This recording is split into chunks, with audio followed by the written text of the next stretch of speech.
With everything happening with the coronavirus, I realized it's been a while since we sat down and just talked about what was happening in the Mustang community. Now, even though Corona has changed a lot of things, there's still a lot of things happening. Last week, Ford dropped a brand new Mustang model on us. We got a couple large events that are coming up in the Mustang world, and all Mustang owners with a stick-shift manual transmission finally agree on something.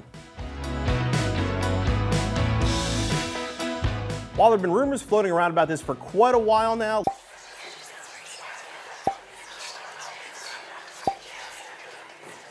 last week, Ford finally announced that the Mustang Mach 1 was going to return, and as expected by the Mustang community, they all took to social media and voiced their opinions of the new car. Now, there are a lot of positive opinions, and there are a lot of negative opinions about it, but we'll get to that in a minute.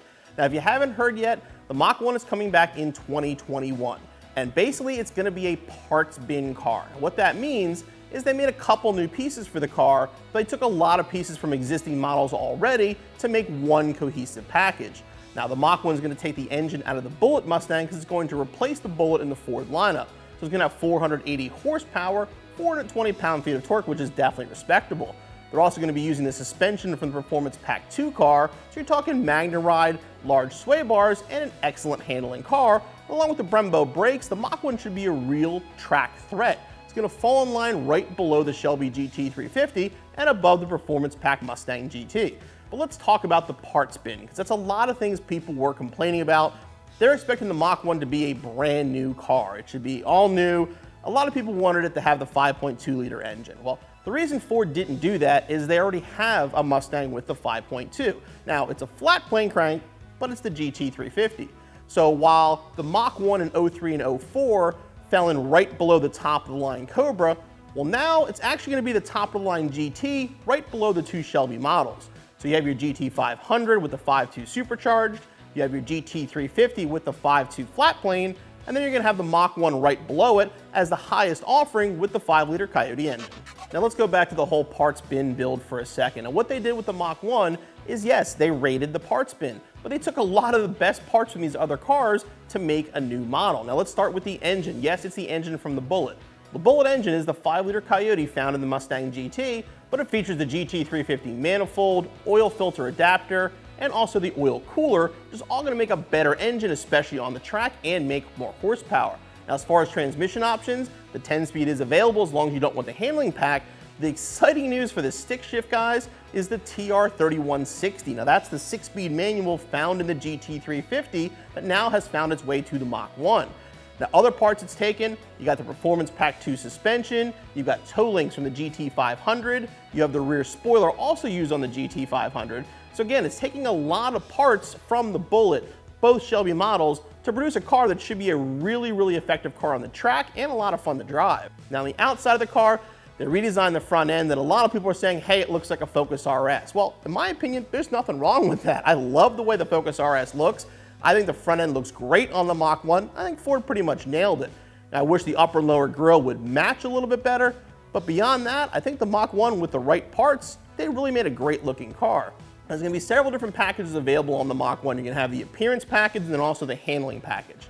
Now, the handling package is going to get you the larger wheels, 10.5-inch wheels in the front and 11-inch wheels in the back, same as what's on the GT350, but a whole new style wheel. Also with the Sport Cup 2 tires. Again, this car is being built to handle, and it should be an excellent track car. Now, there's also the appearance package, which will get you a custom interior and some other features that very much mimics the original Mach 1 look. Now, getting back to the interior is going to feature a dark spindrift finish on the dash, which is kind of like a black spun metal, very vintage but yet very modern at the same time. Now, again, if you get the regular interior and get the appearance package, you'll get the stripes like the 60s Mach 1 had, but again, Recaro seats are also available. Then the interior is going to be topped off with a white shift knob. Again, a styling cue back to the original 60s Mustangs. Now, as far as colors available on the Mach 1, a lot of them are going to be the standard 2021 colors. So you have your shadow black, your Oxford white, your iconic silver, race red, you have the grabber yellow color, the twister orange will also be available. There's going to be a new color available on the Mach 1, which is only on the handling package, and that's going to be the Fighter Jet Gray, which is the color a lot of the people have seen already because that's the one that Ford put out. Now, if you get the appearance package with any of those colors, you'll get red accents throughout, unless you get Fighter Jet Gray. The Fighter Jet Gray is going to come with orange accents. You're talking orange interior trim, some orange striping, and orange calipers. In my opinion, the fighter jet with the orange is definitely going to be the hot combination if you're looking to get into the new Mach 1. Now let's talk about some of the feedback this car has gotten online. We already heard about people complaining that it's a parts bin car. Well, like I said, Ford can't change everything. They have to use the existing pieces sometimes, and I think they're using the best existing pieces to build a really impressive car. The major complaint everyone's complaining about, though, is no shaker. Now, there's a couple different reasons for that. Main reason Ford didn't do it is crash testing. If they actually put a shaker on the car, they then have to do completely new crash tests with the hood, and that would cost a lot of money when they felt there was zero performance gain to be had by a shaker. Now, back in the 60s, the shaker was great because it would literally shake because of the cam in the car. Modern engines aren't going to shake like that unless you really rev them, so you don't get as much out of it, and it really would be just for nostalgia, and Ford probably felt it just really wasn't worth doing it. The other thing is going to be the cost of it. Now, they're talking about a base price probably over $50,000. A fully loaded car is probably going to be almost $60,000. But the Mach 1 is built to be a track car. That's what they're trying to do with it, and they're also trying to hit on nostalgia, which should bring in a decent amount of buyers.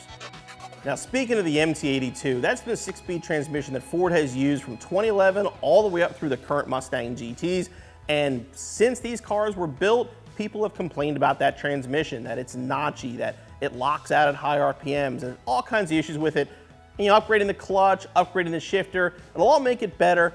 But internally, the MT-82 has never been a terribly strong transmission, and finally, Ford owners have had enough. A bunch of Ford owners have gotten together and actually filed a class action suit against Ford, claiming they've known this transmission's been faulty for years, and they want Ford to basically cover them. Now, the lawsuit was originally filed in California, and it has since moved to Michigan, but they're basically looking for $5 million in damages against Ford for these defective transmissions.